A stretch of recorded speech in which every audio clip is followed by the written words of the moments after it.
It was really scary to let myself want, to let myself desire. Just voicing it. If you could just tell somebody that you really want this without the how, it's the what.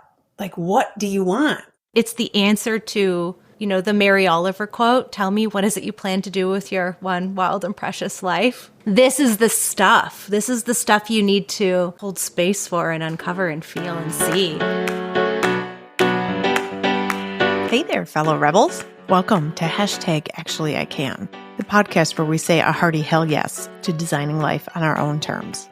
I'm Katie Ripp, a lifestyle coach, business mentor, and serial entrepreneur, here to guide you through the wild ride of defying what society expects of us and embracing our authenticity. On this show, we dive deep into taboo topics like death, money, spirituality, entrepreneurship, unapologetic self-care, and personal development, all while swearing and laughing along the way. Expect down and dirty conversations, plenty of humor, and a whole lot of exploration, leaving you feeling empowered to be your truest self. Whether you're craving a good laugh, seeking unconventional self-care tips, or simply looking for some camaraderie, you've come to the right place. We only get this one short life, so buckle up and let's design yours on our own terms. Ready to dive in? Let's go! I still keep moving off of this. Where are you right now? Because things have evolved over the last most recently, right? You can see the shift, you can feel the shift. What does the future of MRA look like? Where are you at right now? I want you to be able to get into it. Okay. So a core belief of ours that's always been there in one form or another is that your own alignment is the key to your success, your happiness, you name it. It's your own alignment that brings everything you might want. And so that's something that I believe, Taryn believes, we believe in so many ways. Every day we are attempting to walk that walk in our lives. And it's so funny in this realm of vocation and business, there's a few little holdouts that feel like, yes, alignment is the key to my success, except I got to do these things this way, right? Because they feel so high stakes. And especially Taryn for so many times has said something along the lines of it's not just me making sure I pay my bills. She's holding this entity for her own bills. And then she pays me, she pays, however many other people. And she's holding all of our livelihoods in her hands. And so sometimes there's fear that comes with that responsibility. And it's can I really challenge this paradigm over here? It's working. I kind of hate it, but it's working. That's really risky to play with. And so there's this last little layer of, in the realm of business and vocation that over the past year, we have just been leaning into and really leaning into, okay, if we really believe our alignment is the portal to our success, then are we willing to lean into all of these dark little scary corners?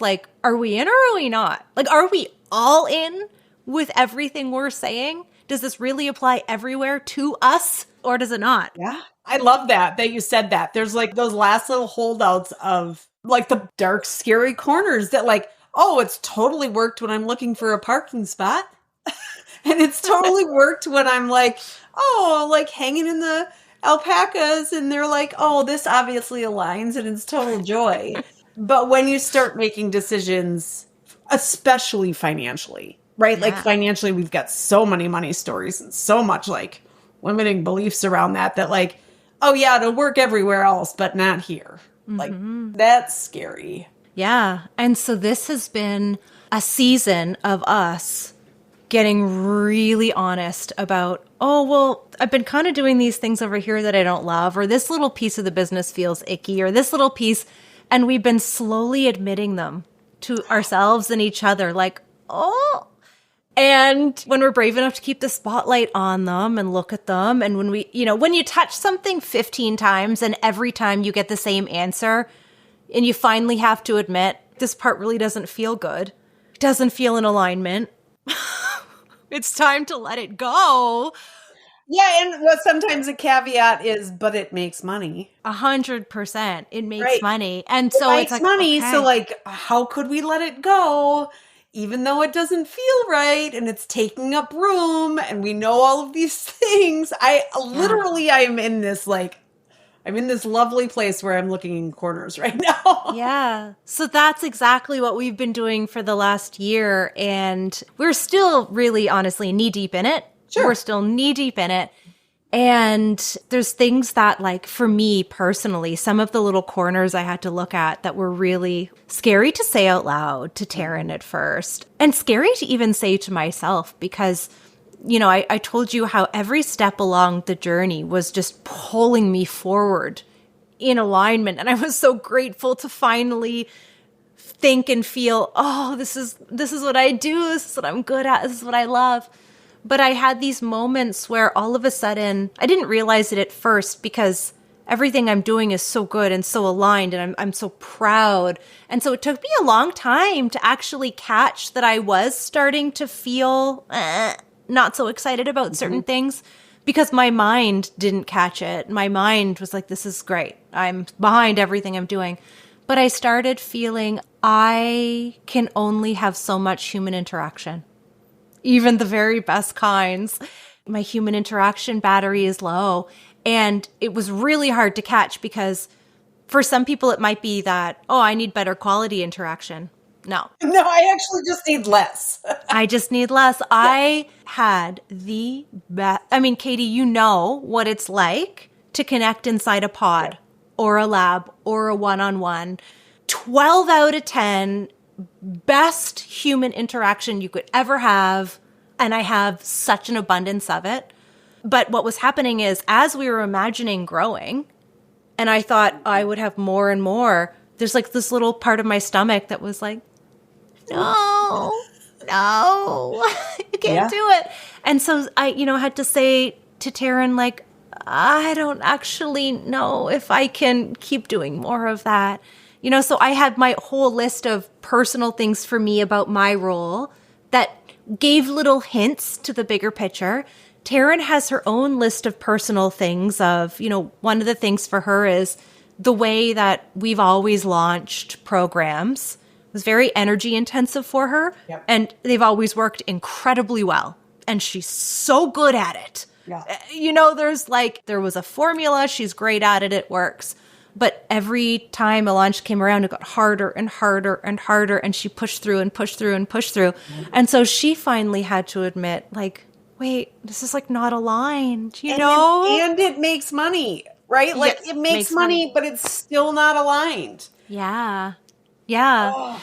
So there's been these like little hints of that we've really had to talk about leaning into trust, is like, okay, if we're going to trust that our alignment is the portal to our greatest success, even though it looks like these are pieces that we don't know how to properly replace, we don't know how to let go of them. Walking forward in trust, living inside of the question, what is the aligned way for us? What is the aligned way for us? And using our bodies and our emotions as some of the primary tools for that, because I don't know what else could be a tool for that. But living in the question, what's in alignment? What's meant to grow? What's meant to emerge? What does my heart want? And, and just like praying for guidance. Show us the vision where we get to have what we want without compromise. Show us the vision where we're in true alignment and we're not compromising. Show us the vision we're in true alignment. We get to rest the amount we want. Like, show us. And that's been the path we've been walking. And there are some corners where we've already had little aha moments of, oh, here's what we'll do. And it's brilliant. And no one's doing this. And there are other corners where we're still kind of like waiting and hoping and trusting, like, what's going to emerge here for us. And it's so brave. And it's so scary. And you have to be so brave. Because my mind goes to, these are really big things, right? Like, these are really big things you're testing. This isn't like, should we put a pumpkin scone on the menu? Yeah. These are big shifts.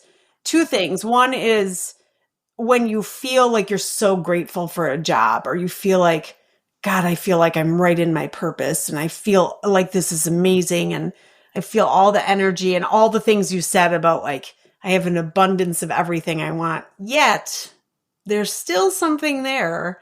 That There's something more. there will come out. Like Yeah. you will find a way to wiggle out and show her face and say, good problems need solutions too. Like that's a good I problem like to that. have, but it's still a problem. It still needs a solution. The other thing that I love so much and like gives me goosebumps just listening to you talk about it. And it's very hard for people to wrap their head around is you don't have to do things you don't like to do, even if it feels sort of good. Like, even if it feels like, oh, I should be doing this. I'm a business owner, so I have to be doing it. I'm an employee, so this is just part of my job that she's paying me for.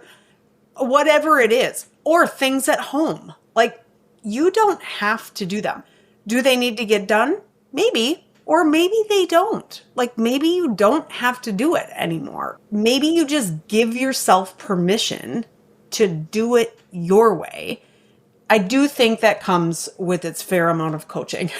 Like, I have been coached. I had never been coached before I went through the MRA. We got a lot of coaching through the MRA, but then I have been coached weekly since then. And I don't know if I would be in a place where I am right now, which is if I don't like it, I don't really want to do it. And then I just don't do it versus you guys are that much further down the line where you're like, oh, this just kind of feels icky and I'm definitely not doing that anymore. Like, you know, it's not glaring. It's let's refine this into such a beautiful thing that it's our life's work and we don't have to do anything we don't want to do. Yeah. I mean, it's, I think in the society we live in, it sounds kind of bratty or very entitled. Like, well, it must be nice to be able to do whatever the fuck you want to do all the time. Sure, it does. And it is very nice. Yeah. All you have to do is trust yourself and give yourself permission. I understand that that is much harder than it sounds, or I'm making it sound much easier than it actually is. But to me, that's what coaching does, is if you allow yourself the space to find these things within yourself, that's where all this magic is, where you're like, I don't really care what you think.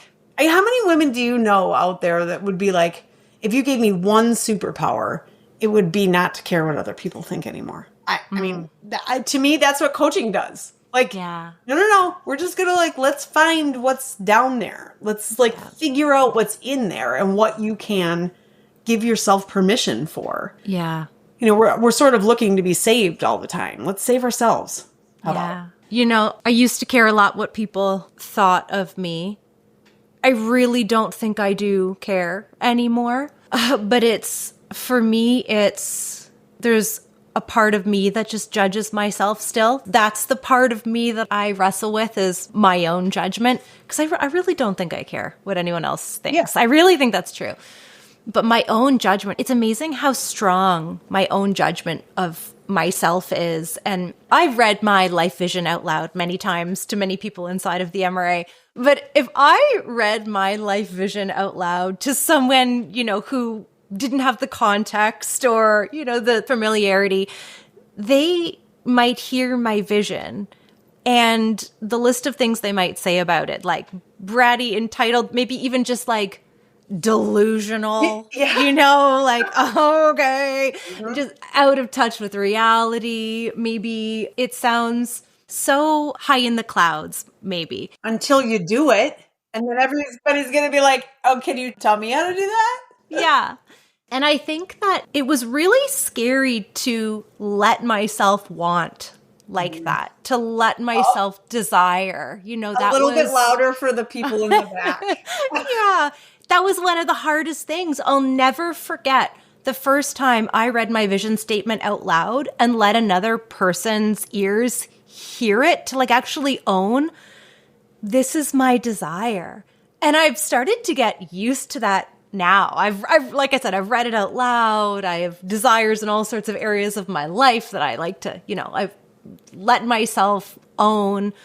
But that might even be the hardest part for me, is the gap from denying a desire for myself to admitting it to myself. And then like once I say it out loud, I've come the hardest leg of the journey. Just how many admitting. people do you ask, like, especially women, like, what do you want? And they're like, I don't know. Yeah. Or it's like subdued. I want a nap. I want a weekend at a hotel. I want a, like weekend free of my kids, or so many of those things we're not actually even saying out loud. Right? Like, oh, yeah. For fear of, ridicule or stoning. Yeah. I want to tell you something about a moment I had with Taryn, because it's just coming to mind. And it's the first time I ever really experienced this in a conscious way, where before I entered the MRA, in one of these moments I described earlier, where I was just having a conversation with her and I didn't know she was using her coaching skills on me, but she was. It was when I was still in a very unhappy marriage and, just trying to get through life. And I was sitting with her on her daughter's bed and she was asking me questions. And she said something along the lines of, if you were to imagine, because we were talking about relationship and that kind of thing. And she said, if you were to imagine you were free of this relationship, what do you feel in your body? And I'll never forget this. I felt this like expansive feeling of like, oh, and instantly my brain went, too good to be true. Oh, Put it down, can't have it. And I said to her, it feels too good to even think about because I know it's not possible, so I don't even want to imagine it. Mm-hmm. And she didn't push. She didn't say a thing. She honored it. She let it go, and she didn't mention it again. She let me take my time, but she always remembered it. Yeah. And I remembered it. Well, right, because you have a feeling to now connect to it. Yeah. And a couple of years later, I went back to her and I said, do you remember that moment? And she goes, of course I do. And I've just been waiting for you to like honor that desire that was so clear. She's like, I knew in every fiber of my being that was a true desire. I knew in every fiber of my being, sooner or later, you're going to need to honor it. And I'm so glad that you are. And it's incredible that it was so true, so pure, so strong. She could see it. And it was too much goodness to believe I could ever feel that good or free. And I shoved it down. And I did that with so many things. And I think so many people do that with so many things. And so even just finding a way to like break through the gate of, this is what I desire, or this is what I value. This is what's aligned for me. This is what resonates for me. This is what's true. This is what, all those things. Those are all the things to me that bring actual life to my life, or bring the joy, or bring the success, and on my terms, and on the way that I want it. It's the answer to, the Mary Oliver quote, tell me, what is it you plan to do with your one wild and precious life? I think about that all the time. And I think this is the stuff. This is the stuff you need to hold space for and uncover and feel and see. And the things you can let go of that you think, right? Like a marriage, or for me, it was alcohol. Like I never imagined, but that was like the catalyst for everything. And it wasn't hanging on to something. It was letting go of something that did not serve me anymore. And I had to get real fucking honest about that with myself. But just like you had a sort of clean slate, that's really what cleaned the slate for me. And I think that there is something to be said about recognizing those pretty dramatic times. Could be dramatic and it could not be. It could be something that you're holding on to and you just actually like set a boundary or let something go on your own. Doesn't have to be really public, but just voicing it. Like just, if you could just tell somebody that you really want this. Now, without the how, nobody cares about the how. We shouldn't be able to care about the how. It's the what. Like, what do you want? And also, is that true? Like, do you actually want that? I get that all the time. Well, I want to make $100,000. Why? Give me a good reason. I don't care what your reason is, but why? What's $100,000 anymore, right? Like, I'm not trying to say like $100,000 isn't a lot of money, but it's sort of a random number. I mean, it's an even number, but like, what does it give us? So really sort of drilling down into what instead of how, because somebody or something else will find a way for you, but we have to at least be able to tell ourselves something. Yeah. Discover the Mind Rebel Academy, home of the revolutionary Mind Rebel method, a groundbreaking approach to unlocking your inner wisdom and living in alignment. Experience the method for yourself as our gift to you. Visit themindrebel.com/experience the method to begin your journey today. You know what one of my favorite things about you is, Katie? Oh, well, yes, tell me. I love, and I think you've always done this. I think this is like a piece of you that I saw very early on in the MRA. So like coaching can't take credit for this piece, but maybe it's just expanded it. This part of you that's so willing to challenge paradigms. Like when I hear you say, but is that really true? Like, is it really true? I've heard you say that so many times in so many contexts. And I love that so much because I think you're so right that like, yes, it's great to know what you want, but to let go of the things that you think you need to hold on to because you think they're true or you think you need to do them or you think you should or you just the things that bind you, being able to free yourself of those things through examining a paradigm and releasing anything that holds you back, whether it's a person, a thing, a belief, it feels so good. And I just love your inclination to challenge all of those things. I had to do that with myself first. I had to really get down and, I mean, it's how we got alpacas. And I know you love my alpacas. It's how we got them, right? Like I was like, why can't I have these? Like I just wanted them. And of course, like for years, everything we've ever done in our lives, my husband and I, we've turned into a job, right? Like we can't have anything unless it's making money. And so of course, like when we started telling people we were getting the alpacas, it was like, well, we were going to sell the wool, right? We were going to shear them. We were going to sell the wool or Madeline was going to use it for a 4-H project and blah, blah, blah. We got them for her, all these things. Well, in the end, what really happened is we just fucking got them for me. And I had to be really honest with myself that like, I was so scared that people were going to be like, why do you have them? It's such a random animal to have. And I was like, I'm not lying anymore. I just have them for pure joy. That's it. That's the only reason we have them. We have garbage bags of wool sitting around that have never been sold. And I just love them. That's it. And one day I was sitting out there and one of my wants in life is freedom, like financial freedom, freedom from other people's schedules, freedom. And it's always been sort of this it feels always very unattainable. And then I was sitting down there one day and they were, eating out of my hand or whatever. And I was like, oh my God, I have it. Like I have it. That's the other thing is we don't necessarily recognize that the things that we want, we already have. Like if you are trying to be healthy, aren't you already, are you healthy? Are you already healthy? Like, have you measured it? I had a conversation with somebody very recently, this challenging her paradigm. She said, well, I don't know if I have enough for retirement. And I was like, well, how much do you need? She was like, well, I don't really know. And I was like, well, find out. What are your bills? And then I said, well, what do you want in retirement? And she said, well, I would like to have a horse farm in Mexico. I said, well, how much do those cost? Because it doesn't seem like it would be that much. And she was like, well, I have no idea. I was like, well, look on Zillow. Like, how do you even know? Basically, you're just setting yourself up for failure here. And that came from asking myself those questions. Like, I've always wanted to build a dream home. Well, how much is it going to cost me? I don't even know. It was just like, what's my dream home?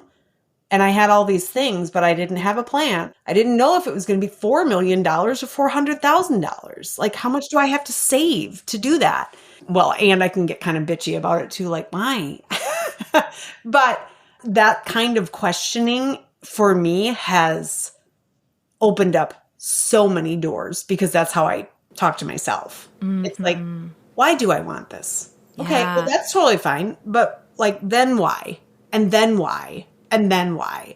And you usually get down to people just want peace. Like, that's really just what people want in the end, is like free from worry, free from anxiety, free from judgment, freedom. So thank you for saying that, though, because I do tend to get fairly wrapped up in those questions. I think that like that's a way that I want to remember to live my life. I think the more I do that, the better my life gets when I'm going through my life and I say, oh, I can't because of this. And then if my next question is that really true? Like, really? You know, I think it's such a powerful way to move through your life. And it's almost like the desires almost grows once you start questioning some little things and you realize, wait, that wasn't true. Oh, what else isn't true? What else isn't true? What else is holding me that doesn't need to be? I think it's such a powerful way to move through life. And that's my intention. I have multiple intentions, but I like that. I think it's powerful. I don't want someone else to write the rules for me. I want to write my rules. I think adopting that philosophy that you have is really powerful. And I think, you know, Mel Robbins has the let them theory. I think this is honestly on par, just as powerful. I think we need to get but is that actually true? You know, about like going through. I think that is on par with that as like a go-to thing, you know, to help you navigate your life with everything deserves that question. Yeah, is it really true? Well, thank you. I just put this out on Instagram about laundry, right? Like I have somebody do my laundry, and of course, people have opinions about that, and you can go ahead and have whatever opinion. I always have clean laundry. But like the first thing people say, well, I can't have somebody do my laundry. I can't afford it. Do you even know how much it costs? I didn't know how much it costs. It was a hell of a lot cheaper than I thought it was going to be. I'll tell you that. And so, well, I can't do that. I can do it myself. Well, just because you can do it yourself, should you? Like, we don't have to do things we don't like to do. That is something we were told. I mean, I'm going to be 47 years old. Most of the lessons that I learned were 40 plus years ago. Yeah. They're old. Yeah. I don't need them. They're old. Yeah. They're long gone. Plus, but somebody doing my laundry hurts nobody. Yeah. It's fine. I mean, that's kind of a weird example, but then like, what else? Like, if you can get somebody to do your laundry, what else can they do? Like, if you want a garden, can you get somebody to weed it? The answer is yes.